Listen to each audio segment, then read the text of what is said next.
What is God? Why do you believe in God? What do you believe? So let's clarify this. Believing that there is a God is silly.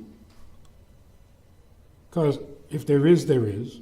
And if there isn't, there isn't. So what do you mean, do you believe?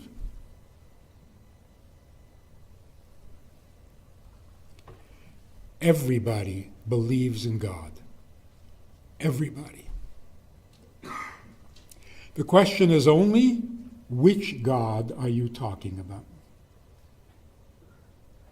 So the classical argument between religion and science. The scientist says there's no God. The world began with subatomic particles. If the world began with subatomic particles, then that's God. Because God means the original substance from which everything else evolved. So you think it's a subatomic particle. Okay, that's your God. When we say God, we're talking about an original being who, unlike the subatomic particles, knows what he's doing. That's it. That's your choice. Your choice is, do you believe in a God who started a world and doesn't even know it? Or do you believe that God, who started the world, did it intentionally, with a plan? There's no such thing as an atheist. Just because you call God a particle doesn't make you an atheist. It makes you an idolater.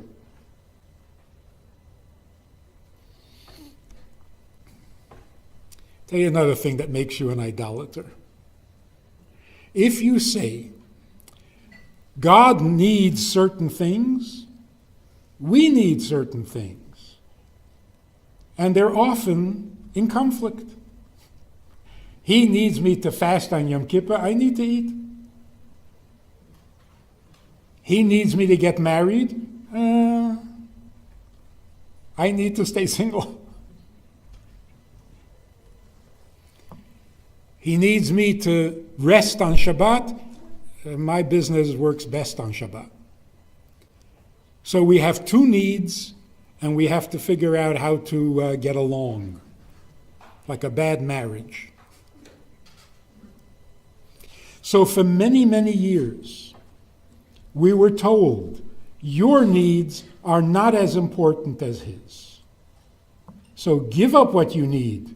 Be humble. Be obedient. Be submissive. God is the boss. You do what he wants. What you want, you have to sacrifice. That sound like a religion?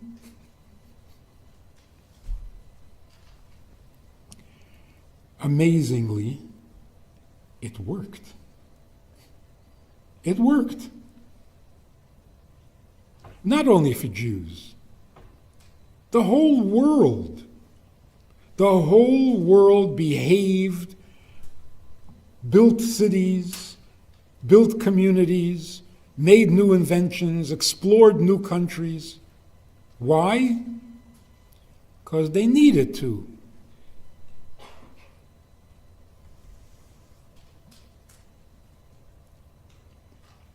Everybody in the world was told what they need to do.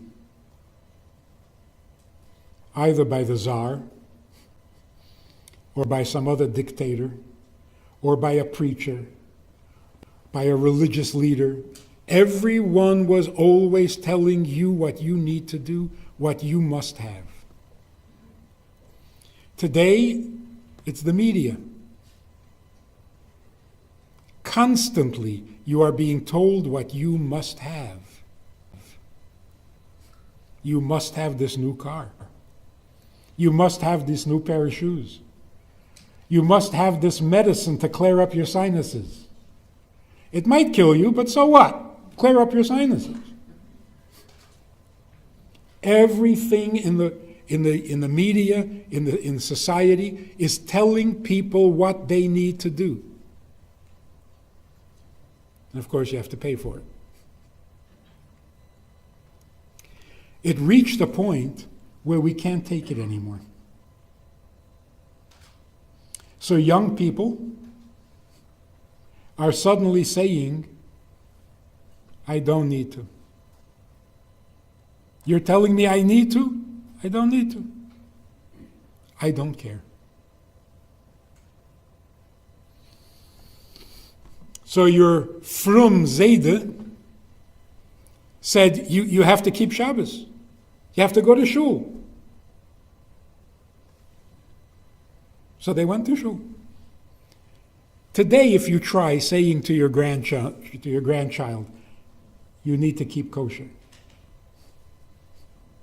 I need to? I don't need to. No, you must. No. You have to do this. I don't have to. It took us 5,000 years to figure this out. I don't have to. Not only with religion, everything. The farmer would wake up early in the morning to milk the cow. Why? You have to. You got to milk the cow. He would take his 10-year-old son with him to go out and plow the fields. Why? You have to. It's plowing season. It's the season you have to plow. So they plowed. Today, I have to. I don't have to. I don't have to. Why don't I have to? Because I didn't ask to be born. Pretty simple deduction. I didn't ask to be born. I didn't ask to be born because I don't need to be. So if I don't need to be born, what do you mean I need to plow the field? I don't need anything. I didn't even need to be born.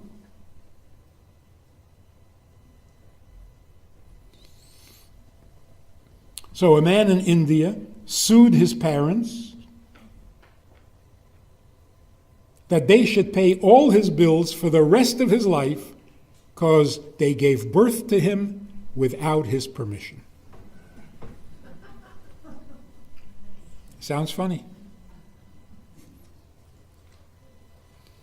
He literally took them to court, but the courts threw it out.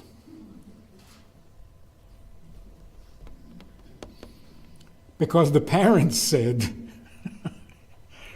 we didn't ask to be born either. So blame grandma. And the grandmother said, I didn't ask to be born either.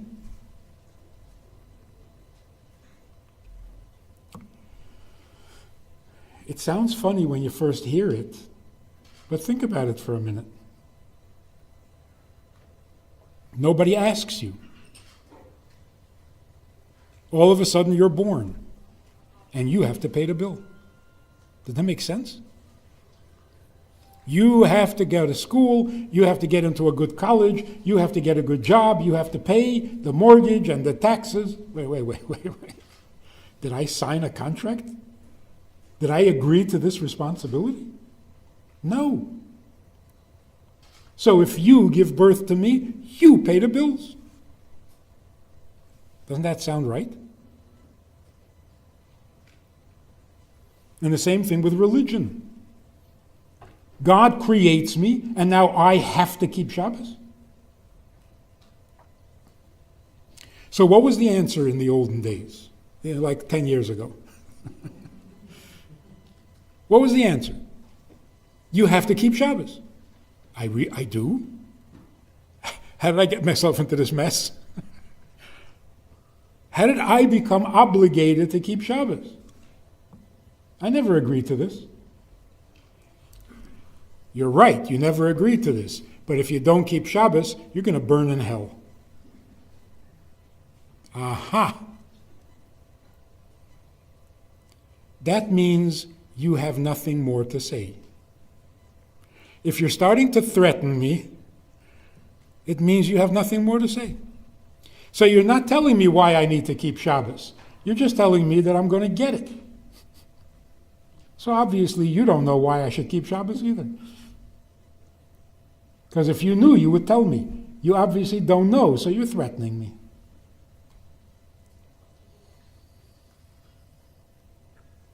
Did you try threatening a child today? Doesn't work. You can't threaten a child today.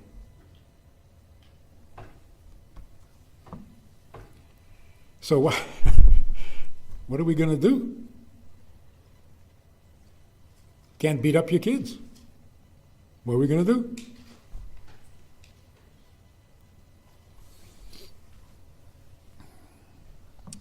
The Rebbe prepared us for this deeply, thoroughly, amazingly. The Rebbe said, you don't need to be born. You don't ask to be born. So why are you? Why are you here? This is no longer a religious question. This is a life question that young children are asking. You tell a child to clean up his room. He says, I didn't ask to be born. Now I have to clean up rooms? So it's not a religious question. It's not a philosophical question. It's a question of reality. What am I doing here, and how did I become obligated to pay bills and to clean up rooms and to get good report cards? How did this happen? And it's such a good question. In the secular world, this causes people to commit suicide because they have no answer. I didn't ask to be born, and I am burdened with needs. This doesn't make sense. I quit. But if you're being logical, it's true that you didn't ask to be born. It's true that you don't need to be born. I've never heard someone who wasn't born complain. Hey, why wasn't I born? No such complaint. We don't need to be born. So follow the logic. If you're not here out of need, then why are you here?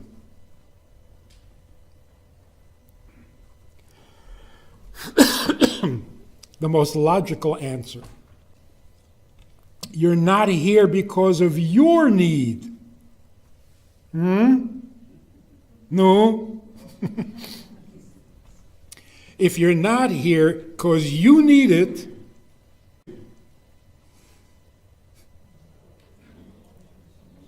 someone needs it. Someone needs you to be born.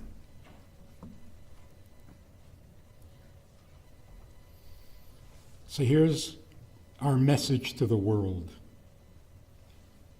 A world that is suffering from a complete lack of knowledge, a complete lack of wisdom. The message is simply this. If you think you need, and you're trying to satisfy your needs, you're going to become depressed. Because it's artificial. You don't really need anything. So as soon as you start thinking need, you're already depressed. The alternative is you are needed.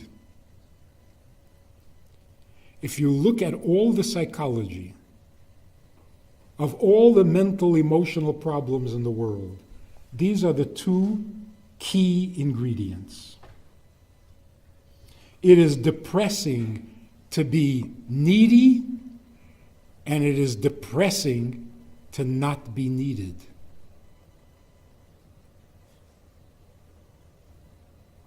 If you solve those two problems, you will have no others. Guaranteed. Part of the failure of psychotherapy, whether it's Freud or Adler or Maslow or whoever it is, the failure is they keep focusing on your need. They're actually making you depressed. You come to the therapist and you say, I have so many needs, I can't stand it. Basically, the therapist says, you have no idea how many needs you have. You have needs you never even thought of. Your mother never wanted you. You're jealous of your brother. Thank you very much. I feel so much better now that I have more needs. And then you come to religion for a little relief. What are you told? Those are only the problems in this world. Wait till you get to the next world. There are problems there waiting for you. So, come on, enough already. Here is the simple conclusion. We have the option to think of our needs or to think of who needs us. If nobody needs you, you are depressed.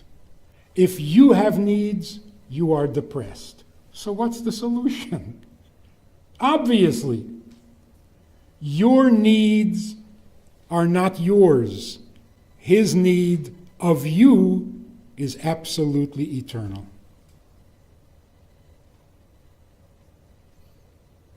The best of both worlds. I have no burdens. I have no reason to be depressed because I don't need anything. But if nobody needs me, I'll be depressed. God needs you. That's Judaism. The rest is commentary. We made such a terrible error. Maybe it was due to influence from Christianity or from Islam or wherever.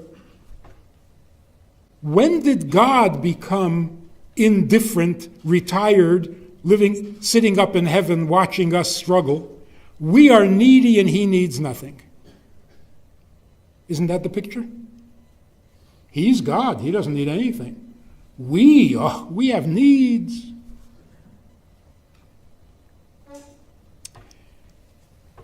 The first words of the Torah, once you understand them, you don't need anything else. In the beginning, God created heaven and earth. Tell me, who needs?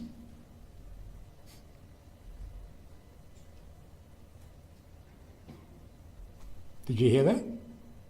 He created heaven and earth. He needs nothing. I didn't create anything, so I need nothing. But he created the world. He doesn't need. How did we get so upside down? The creator of the world has a huge need, an infinite, eternal need, strong enough to make him create an entire universe. We, on the other hand, never asked to be born. What do I need? Let's take this one step further. You need to eat. You need to sleep. You need a car. You need a phone. You need a doctor.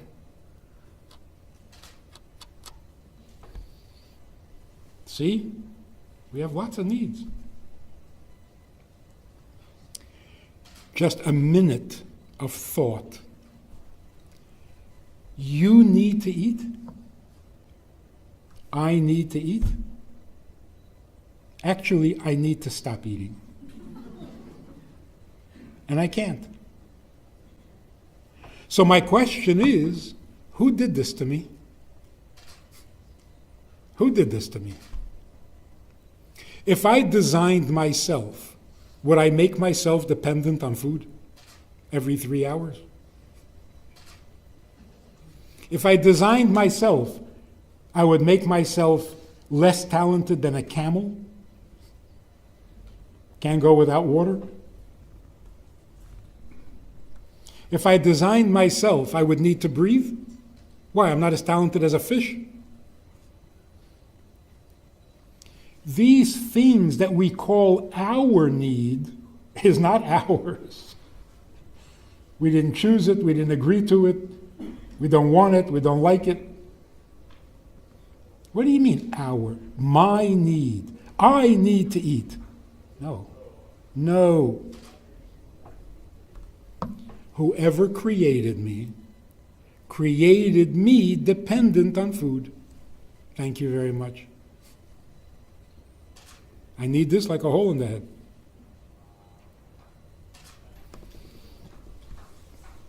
I need to get a job. I need to get a job? Who created the system?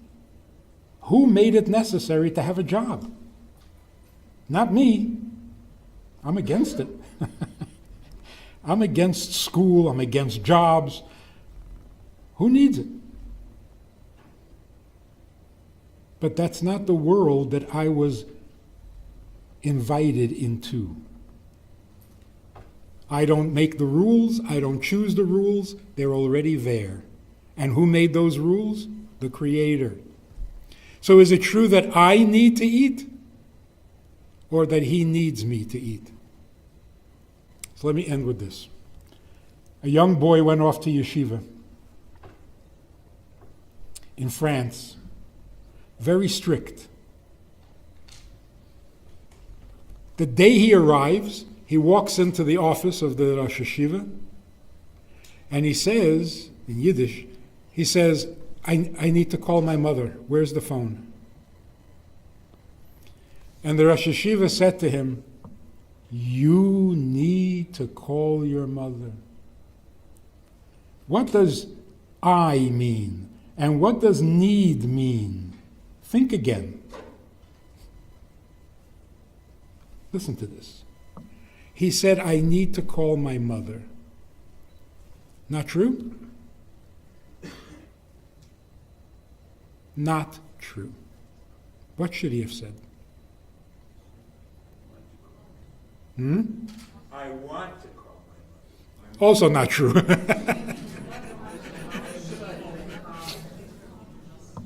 My mother needs me to call her. I need to call her. Why is everything me? That's what the Rosh Yeshiva was saying. You need to call. Who do you think you are? Your mother deserves that you should call her. You need?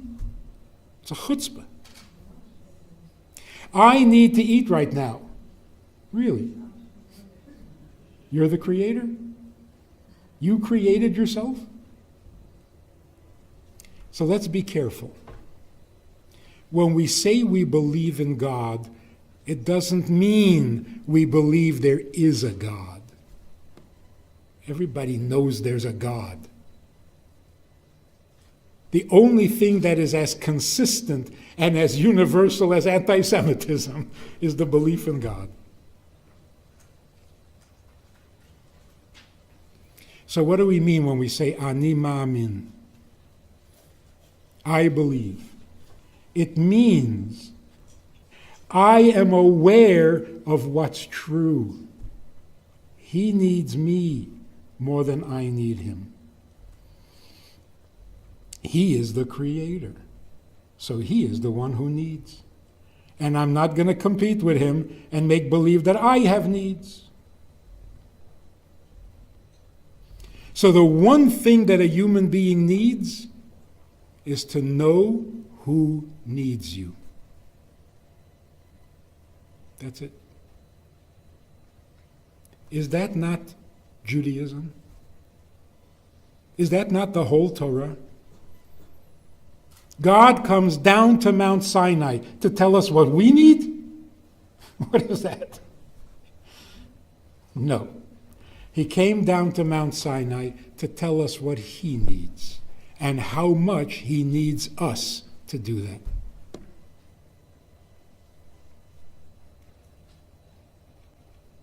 Just imagine, tomorrow morning, people all over the world wake up and say, why am I here? What do I need? I don't want to need. I'm sick and tired of needing. The world would be 50% cured. We have a Sunday night program for VIPs that you might be interested in. It's informal, it's questions and answers, it's conversation. It's really relaxed, it's really pleasant, enjoyable, informative, and kind of community-like. It's a Sunday night program. There's a Wednesday morning program for the VIPs, and there's a Wednesday night program. All of it just conversation, casual, laid back, unscripted. So join us, take a look, click the link below, and see which of the three suits you best, and join us for some enjoyable conversation.